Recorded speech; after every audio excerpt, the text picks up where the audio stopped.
Abe, Amos, Andrew Parker, Ben Farnsworth, Cheris Lloyd, Daniel Parker, Johnny of Stephen and Gina, Jonas, Richard P. Rodriguez, River Phoenix.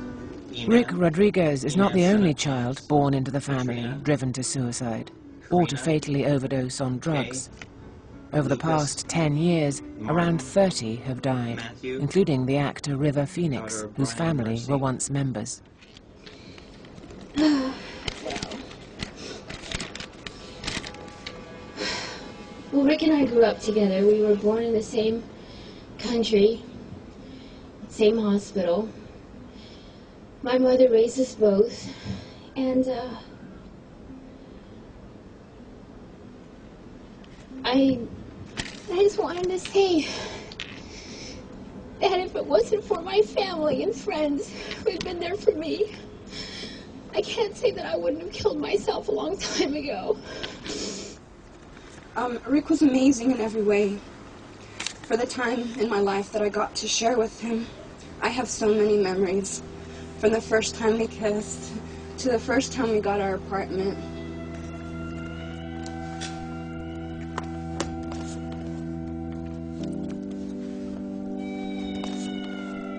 These are all his driver's license. I kept them all.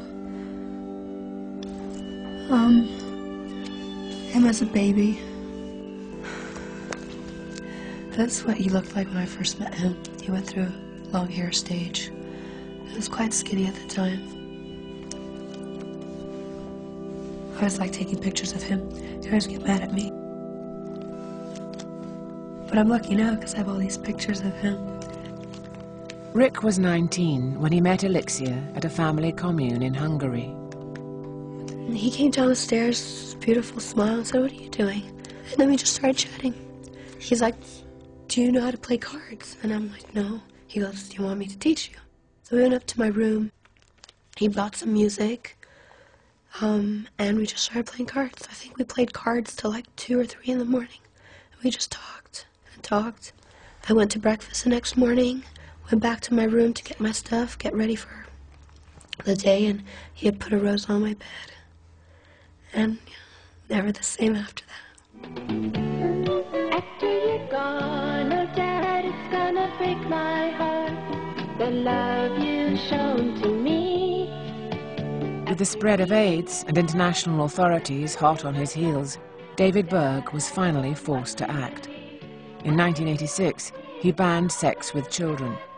8 years later, a new band of altogether more wholesome disciples were saying goodbye. In 1994, he was dead. Oh Dad, we're gonna carry it on. God bless you. It's hard for me to quit. When I'm saying goodbye, just start fading me out because I can't quit.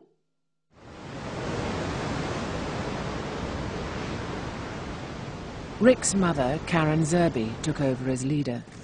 At the time, Zerby, Rick and Alexia were living in Portugal. In 1997, Celeste Jones joined them in their luxury compound. I'm pretty sure this is the one because Rick and Alexia stayed in that room there where you see going out into the patio, but that was their room. So I'm pretty sure, I mean, that's the one because, let's see.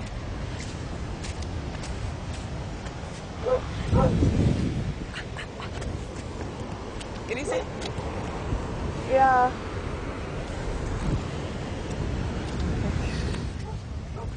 Okay.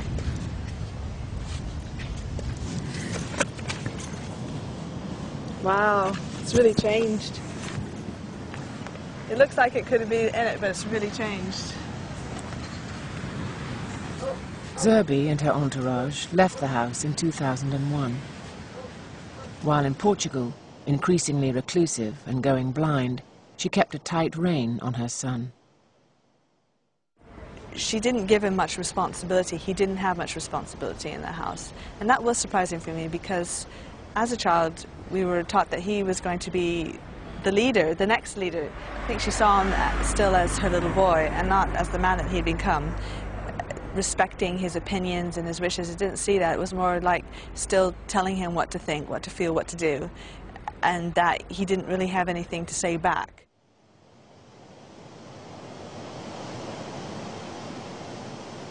Although paedophilia was banned, under Karen Zerby's command, wife-swapping remained the norm.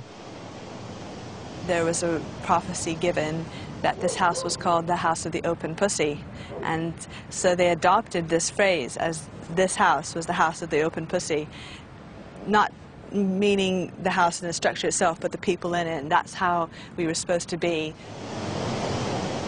But the essence was that sex was the medium to God, to Jesus. Wherever we went, Rick was always, a topic of interest for people. And there's always girls that wanted to get a piece of him. And for me, it was really hard to share him. And here I was, well, what can I do, I should share him. It would be the right thing to do. It was the way we were brought up to think. And and then likewise, there were people that wanted to date me. And it was extremely hard for me. Because the only person in my mind was Rick, It's the only person I want to be with. I remember every time just leaving the room and just feeling really gross. I can't explain the feeling. Sometimes nothing would happen, but just being in the room with that person, I hated it. I really didn't like it. And every time Rick was gone, oh my God, I'd be crying. I was beside myself, and we struggled a lot with that, a lot. You sure fucked up our brains. Used us as slaves, because that's what we were, every last fucking one of us. No matter how we were treated, we were fucking slaves. Just there for the sick fucker's pleasure. That's all it was. That's the way it was at Grandpa and Mama's house.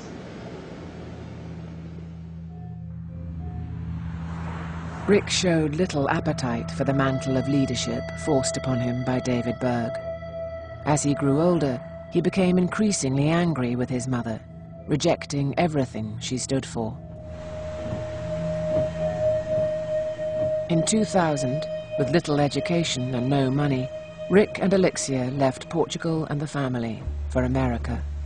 They went northwest to Tacoma, where they knew several ex-cult members.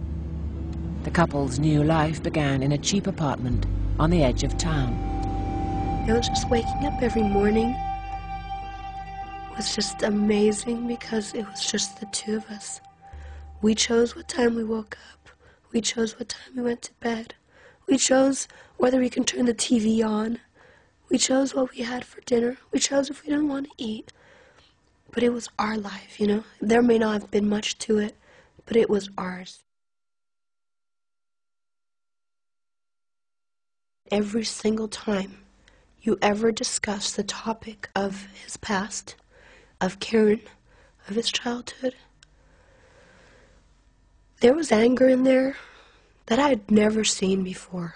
He'd just boil, and he would not know what to do with himself sometimes. He would start working out, doing push-ups, trying to exert his energy somehow. The couple married. Rick found a job as a shipping clerk, and for a time it seemed they'd escaped their past. But ex-cult members began contacting Rick, pressurizing him to take a stand against their abusers. Raised to be leader, it was a role he found difficult to refuse. People would ask him, "Why aren't you doing something about it? If you know the truth, you more than anybody else will be believed because of where you were." They're like, "You owe it to us, And here he is. He's got a good job. He's got a happy life. In his heart, he didn't think it was fair for him to have been given that second chance when there were kids out there that were hurting.